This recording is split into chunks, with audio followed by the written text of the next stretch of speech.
اگر آپ کی 10-15 سال کی نمازیں رہ گئی تھیں اور آپ نے اس کی قضائے عمری پڑھنا شروع کر دیے تو رکیں ذرا، یہ چیز دین اسلام میں بدعت ہے، کیونکہ صحابہ کرام سے حضور صلی اللہ علیہ وسلم سے ہمیں کوئی روایت نہیں ملتی کہ انہوں نے کہا ہو کہ جان بوجھ کے چھوڑی ہوئی نماز کی قضا بھی پڑھنا ضروری ہے، بلکہ یہ ایک گناہ ہے جس سے توبہ ضروری ہے۔ دلیل اس کی حدیث سے سننے حضور صلی اللہ علیہ وسلم نے فرمایا کہ جس شخص کی نماز رہ جائے بھولے سے یا سونے کی وجہ سے، تو جب اس کو یاد آئے وہ اس وقت اس نماز کو پورا کر لے۔ اب آپ نے غور کرنا ہے، یہاں پہ دو چیزوں کا ذکر ہے، پہلا بھول گیا یا سو گیا، تو صرف دو چیزوں کا عذر قابل قبول ہے۔ اس کے علاوہ اگر آپ نے جان بوجھ کے چھوڑیے تو وہ آپ کے ذمہ ایک گناہ تھا جس سے توبہ لازم ہے۔ اب یہاں پہ بعض لوگ کہتے ہیں کہ ایک بندے کی نماز عذر سے چھوٹ گئی، جب اس کو قضا کا حکم ہے تو جان بوجھ کے چھوڑنے والے کو تو بدرجہ اولا حکم ہونا چاہیے۔ تو دیکھیں، یہ آپ کا قیاس ہے جس کی دین میں کوئی اصل نہیں ہے، دین اتنا ہی ہے جتنا ہمیں بتایا گیا ہے۔ اس کی ریزن یہ ہے کہ جس شخص کی عذر سے نماز چھوٹی، اس کے لیے اللہ تعالیٰ نے مہربانی کرتے ہوئے کہا کہ جب تمہیں یاد آئے اس وقت تم پڑھ لو، وہ اس کی قضا شمار ہی نہیں ہوتی، وہ تو اس کے لیے اللہ تعالیٰ ٹائم ایکسٹینڈ کر دیتے ہیں۔ لیکن جس شخص نے جان بوجھ کے چھوڑی ہے،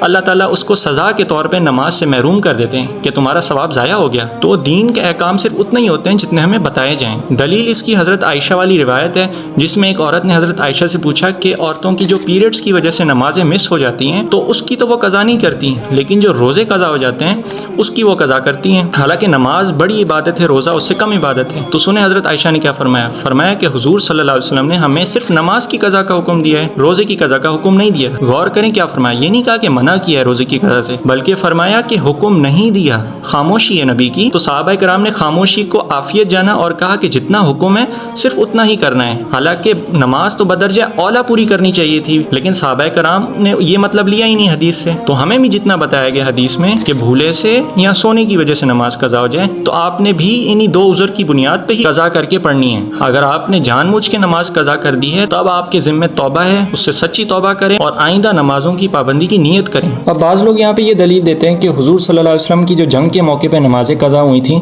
تو حضور صلی اللہ علیہ وسلم نے ان کو بعد میں مکمل کیا تھا۔ تو بھیا دیکھیں، جنگ کا موقع ایسا ہوتا ہے کہ اس وقت بندہ افراتفری میں نماز پڑھنا بھول جاتا ہے، پھر وہی حدیث سامنے آتی ہے جس کا حضور صلی اللہ علیہ وسلم نے کہا کہ جو شخص بھول جائے نماز تو جب اس کو یاد آئے وہ پڑھ لے۔ تو یہی کیا حضور صلی اللہ علیہ وسلم نے، عذر کی بنیاد پہ نماز کو قضا کیا تھا، لیکن ہمیں اس چیز کی کوئی دلیل نہیں ملتی کہ جان بوجھ کے چھوڑی ہوئی نماز کا کسی صحابی نے حکم دیا ہو قضا کرنے کا یا حضور صلی اللہ علیہ وسلم نے کہا ہو۔ میں نے دیکھا ہے بعض لوگوں کی 15-20 سالوں کی نمازیں قضا ہوتی ہیں، پورا اس کا حساب لگاتے ہیں لمبا چوڑا، اتنی سینکڑوں ہزاروں میں نمازیں بن جاتی ہیں، اب اس کو ادا کرنا مشکل۔ کیا دین ہمارا اتنا مشکل ہے؟ ان کو چاہیے بس توبہ کریں اور آئندہ نمازوں کی پابندی کر لیں۔ اللہ تعالیٰ معاف فرمانے والا ہے۔